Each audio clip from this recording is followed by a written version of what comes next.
A striking pattern emerges when examining the population density map of the American East Coast. Massive urban clusters stretch from Boston southward through New York and Philadelphia down to Washington, D.C. Further south, Florida thrives with its expanding metropolitan centers.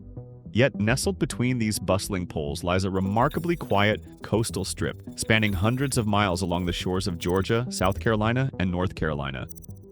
Although these three states collectively house around 26 million people, their major cities and primary population hubs, Atlanta, Charlotte, Raleigh, and Columbia, are situated inland, away from the Atlantic Ocean. What explains why this extensive stretch of the eastern seaboard remains significantly less developed and populated compared to its neighbors? This puzzle invites an exploration of intertwined natural, historical, and economic factors. It's crucial to clarify that empty is a relative term. Millions indeed live and work within these coastal regions, which feature vibrant towns and cities. However, the population density is considerably lower than in adjacent areas. More significantly, one doesn't find megacities on the scale of Boston or Miami directly on this coastline, nor the same continuous urban sprawl. The answer lies in a complex interplay between unique geography, the trajectory of economic and social history, and the recurring impact of natural disasters. Our analysis focuses on the easternmost counties of Georgia and the Carolinas, a region often referred to as the Low Country and the Coastal Plain. This area's geography presents distinct characteristics. We find expansive sandy beaches prone to erosion. Behind them lies a chain of barrier islands, sand formations like the Outer Banks and the Sea Islands that separate the ocean from the mainland. These islands act as natural shields but are inherently unstable and constantly shifting. Building on them, especially large-scale infrastructure, is difficult, costly, and requires perpetual maintenance against erosion and flooding. This has inherently limited the potential for dense urban expansion right on the waterfront. Beyond the barrier islands stretch vast expanses of salt marshes. These vital ecosystems pose significant challenges to urban development. Developing them necessitates extensive draining and filling, processes that are expensive, environmentally destructive, and face considerable ecological and legislative opposition. This combination of dynamic barrier islands and extensive salt marshes reduces the area suitable for intensive coastal development, channeling growth further inland, where the land is more stable, less expensive, and farther from inherent risks. Moving westward, the coastal plain rises into the Piedmont region and eventually the Appalachian Mountains. Historically, the plantation economy dominated this area, particularly the fertile plains, relying on cash crops like tobacco, cotton, rice, and indigo, which demanded intensive labor. This led to the horrific expansion of slavery, whose painful legacy continues to shape the social and economic fabric. Following the Civil War, the sharecropping system slowed economic diversification and industrialization compared to the North. A heavy reliance on agriculture persisted for decades, reinforcing the coastal region's rural character and delaying the emergence of major industrial or commercial centers capable of competing with northern cities. Important rivers like the Savannah, Cape Fear, Petey, and St. Mary's traverse the region. While vital for early inland transport, most lack the depth and reliable deepwater access needed to support large-scale international maritime trade. Compared to northern rivers, Hudson, Delaware, Chesapeake Bay, with deep natural harbors that fostered the growth of giant cities, the southeastern rivers are generally shallower, have shifting channels, and feature mobile sandbars at their mouths. This makes safe passage for large vessels difficult without continuous, expensive dredging. This limitation curtailed the region's ability to compete effectively in early global commerce. Adding to these challenges is the constant threat of powerful Atlantic hurricanes. This coastal strip lies in the path of numerous destructive storms that frequently batter the area, causing immense damage, widespread infrastructure destruction, and requiring massive investments in rescue and reconstruction. The recurring risk of natural disasters, hurricanes, floods, winter storms, sea level rise, has been and remains a critical factor in coastal planning and investment decisions. Since 1990 alone, at least 56 hurricanes and tropical storms have impacted the region, driving up insurance costs and diminishing the appeal of near-shore investments. Rising sea levels add another layer of complexity, threatening to inundate low-lying areas, salinate freshwater sources, and exacerbate flood damage. Therefore, the picture is intricate, a region of natural beauty and historical charm, but whose blend of restrictive geographical factors, unstable islands, lack of deep harbors, hurricane risk, shallow rivers, combined with its agricultural history, created significant obstacles to the development of large, densely populated coastal urban centers.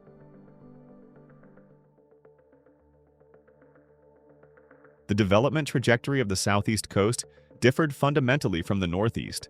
Northern states benefited from deep, protected natural harbors, New York, Boston, Delaware Bay, Chesapeake Bay, that became magnets for maritime trade, leading to the growth of major cities that evolved into global commercial, financial, and industrial hubs. In contrast, the Southeast offered geography less conducive to maritime commerce. Barrier islands, marshes, and fickle river inlets made developing competitive ports challenging. The widespread absence of deep, sheltered natural harbors, with limited exceptions like Charleston and Savannah, was the critical missing piece. This geographical constraint had long-term consequences. Without easy access for large ships, the region couldn't fully participate in the transatlantic trade that fueled the Industrial Revolution in the North. While northern cities built wealth on manufacturing and trade, the Southeast remained largely dependent on exporting agricultural raw materials. The instability of barrier islands also hindered the construction of heavy, modern port infrastructure with the same ease and cost-effectiveness as elsewhere. Consequently, the Southeast leaned into exploiting its fertile agricultural lands and favorable climate. The inland plains and the hot, humid climate were ideal for cultivating cash crops, rice, cotton, tobacco. This entrenched the plantation economy and the abhorrent system of slavery. This agricultural specialization created an economy distinct from the more diversified North. The structure of large plantations discouraged the growth of large, independent urban centers. The few coastal cities, Charleston, Savannah, Wilmington, primarily served the agricultural economy and did not evolve into major international industrial or trade centers. In the contemporary era, despite dramatic changes, the decline of agriculture, economic diversification, improved transportation, the legacy of history and geography remains evident. Inland cities, Atlanta, Charlotte, the Research Triangle, have flourished, becoming transportation hubs, financial centers, and magnets for advanced industries and higher education. But looking towards the coast, the picture shifts. Coastal areas, while attractive for tourism and retirement, still reflect the agricultural era and a more rural or suburban lifestyle. They lack the same population density and economic dynamism found in the inland metropolises. Why haven't these areas attracted similarly high population densities? Firstly, the nature of job opportunities differs. Inland cities draw residents with diverse employment options, especially in high-wage sectors. Coastal regions often have less varied job markets, relying more heavily on tourism, hospitality, fishing, retirement communities, specialized agriculture, and light industry. These sectors typically don't generate the same volume of high-paying professional jobs found inland. Secondly, the gravitational pull of the inland giants themselves. Atlanta, Charlotte, and the Research Triangle is immense. These centers have become major locations for corporate headquarters, research institutions, and innovation hubs, thanks partly to prestigious universities. This massive concentration of economic and academic opportunity attracts young professionals and families. These cities offer high-paying jobs, excellent amenities, and extensive cultural and recreational options. Their robust growth has effectively absorbed much of the potential population increase that might otherwise have flowed towards the coast. Transportation infrastructure plays a crucial role. Major inland cities thrive as integrated transportation hubs. Atlanta, in particular, dominates due to its history as a railroad nexus and its status as home to Hartsfield-Jackson International Airport, one of the world's busiest. This gives it a tremendous logistical advantage. Coastal cities, Savannah, Charleston, Wilmington, despite the importance of their shipping ports, lack the same scale of transportation options, especially direct passenger air travel to diverse international destinations. This can make them less attractive for certain businesses and conventions.